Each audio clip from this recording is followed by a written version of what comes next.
Hello guys, welcome to Pixup Report Tech. So here we are again guys. For today, meron tayo po report ng isang MSI RTX 3060. Okay, ito guys yung 12 GB na Ventus na times 2. Ibig sabihin dalawa yung pan. So ang complaint na customer dito guys, as usual, walang display.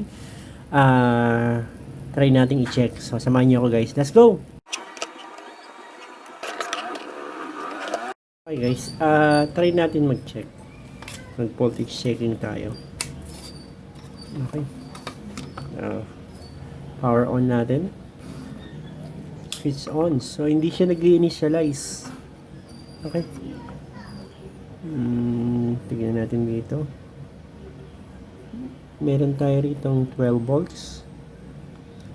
So, wala tayong voltage dito. So, okay. Wala tayong voltage dito. Wala tayong voltage dito. Walang voltage. 12 volts. 5 volts. Okay, wala rin tayong voltage dito. Ang voltage lang natin ay 12 volts at 12 volts. So, okay, wala tayong 1.8, 0.9, 5 volts, 0.3 o 0.5. 1.3 or 1.5. Okay, tingnan natin sa likod. So, buksan natin yung likod. Okay. So, gumamit tayo ng kakaibang screw.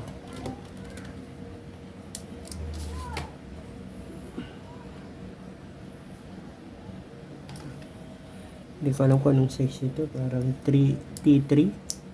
T3 yata ito. T4.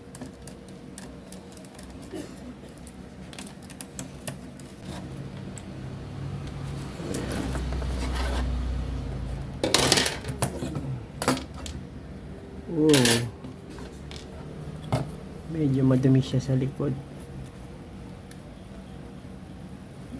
Madumi siya. Linisan natin. Medyo may basa rito. Yan o. Parang liquid damage na. Kita nyo ba? Ito.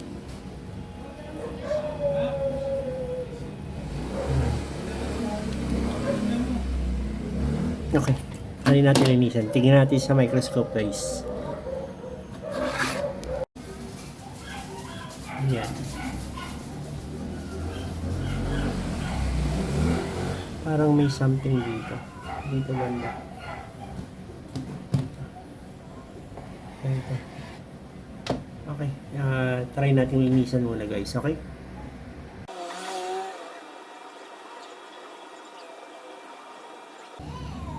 Oh, may natanggal.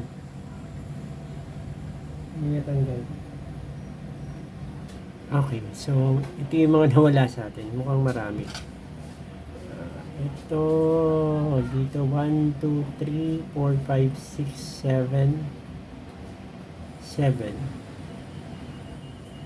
Okay, 7 yung natanggal. 1, 2, 3, 4, 5, 6, 7. Guys, welcome back. So yan, nagawa na natin. So hoping na sana ay mag-display ito, di ba? So sa ginawa ko guys, remember maraming na rip out na component, mostly resistor. So ito 1, 2, 3, 4, 5, 6 na resistor to. 6. Tapos isang capacitor. So, itong capacitor dito, na SMD capacitor, hindi ko napapalitan kasi 0.1 microfarad lang naman siya. So, hindi ko napapalitan yan.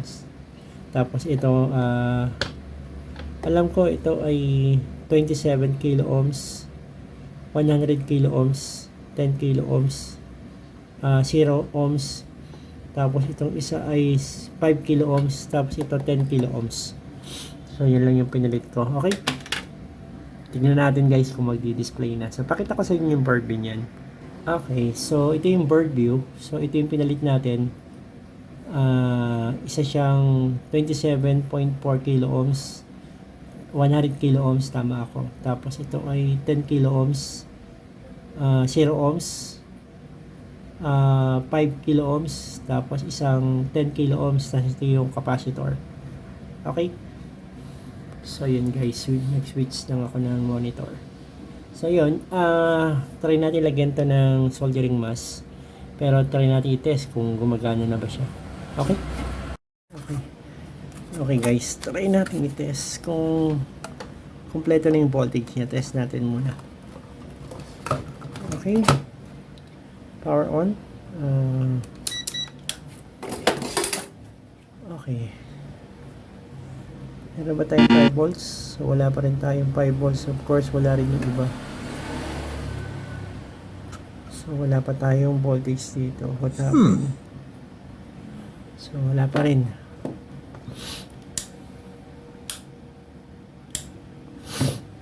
Wala pa rin. So wala pa rin tayong voltage.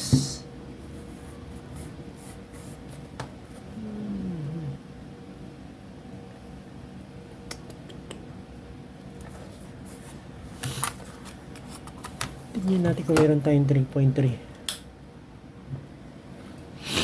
Meron na ba tayong 3.3? Tignan natin.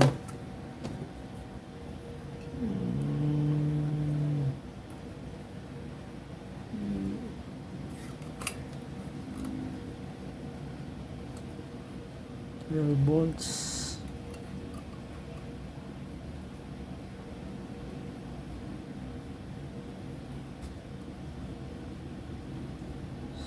So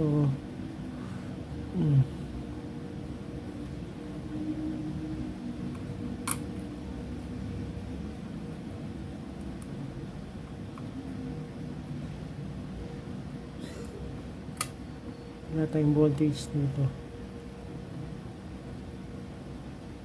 Walang voltage dito.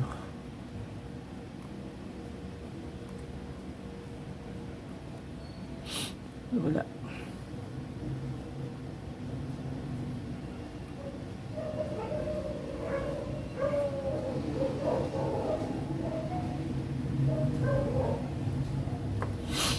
Okay. Dapat magkaroon muna tayo ng 5 volts, no? So, tinanggal natin yung IC controller ng ating 5 volts. So, ito yung pinalit natin. Usually, madalas ginagamit sa 3070. RTX 3070, pinalit natin to. Okay, so shorted kasi yung kanya 6 pin. So, yung 6 pin niya ay enable o yung nag-enable ng IC controller ng ating 5 volts. So, nag-short siya dahil dun sa ating component nandun sa likod, yung nagkaroon ng water damage. Kung mapapansin natin, so yan guys, kung mapapansin nyo, yan ay itong 12 volts ay nagpo-provide ng 2.3 o 3.3 volts dito sa ating enable. Yan, connected yan sa enable natin doon sa ating IC controller na pinalitan natin. So yan yun guys. So, at least maintindihan nyo, ito yung nagkaroon ng liquid damage, yung pinalitan natin. At ito ay connected sa ating 5 volts enable. Yan, so 5 volts enable siya. Tapos, para makita natin, punta tayo sa likod. Makikita nyo sa likod, ito, palaki natin. Ito, ang pin number 6 ay isang enable ng ating 5 volts IC controller. Okay? So, yun. Pinalitan natin. Tingin ko naman magkakaroon na to ng magkakaroon na ng voltage. Check natin. Okay? Okay guys. So, tingin natin. Kompleto na kaya yung voltage niya. So, nagpalit na tayo ng 5 volts IC controller. Pinalitan na rin natin lahat ng mga faulty component na nagkaroon ng liquid damage. So, ano pa? Sana meron na yan. Baka umiinit na, kaya lagyan lang natin. Okay? Power on. Okay guys, nag-initialize na siya. Meaning, meron na yata tayong voltage. Okay. Okay, good. May 5 volts na tayo. May 1.8. 0.9. Wala yata tayong memory.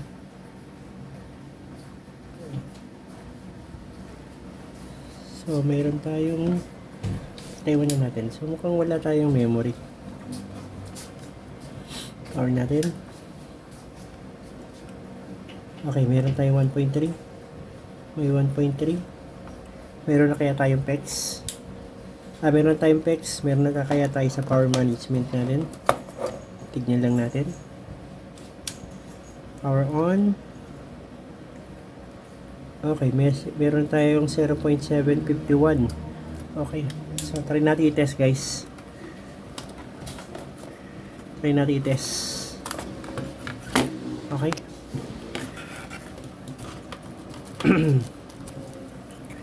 So, meron na tayong 5 volts.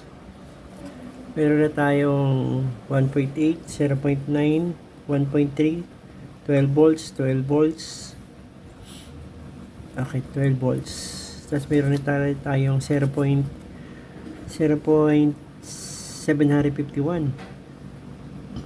volts. Okay, try natin i-test, guys. Assembling ko. Guys, try natin i-test the moment of truth. Power on. So, magkaka-display na kaya.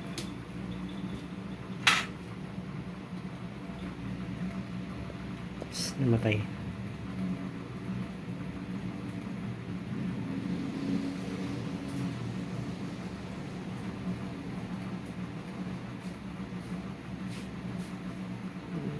So, wala.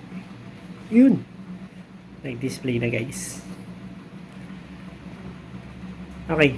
Try muna nating patayin. I-off natin. Try natin i-check kung mag-load siya with Windows. Okay, guys? Okay. Yun, oh.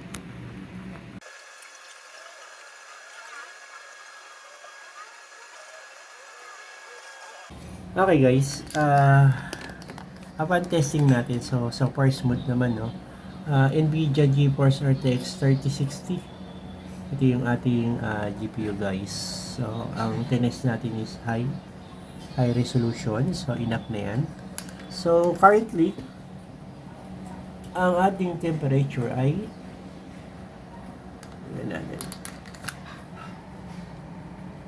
64 Celsius. Ating currently temperature. So, almost 5 minutes na natin siyang tinetest, no? Using ating Bali benchmarking. Okay. Okay, try natin siya muna. Wait. Okay.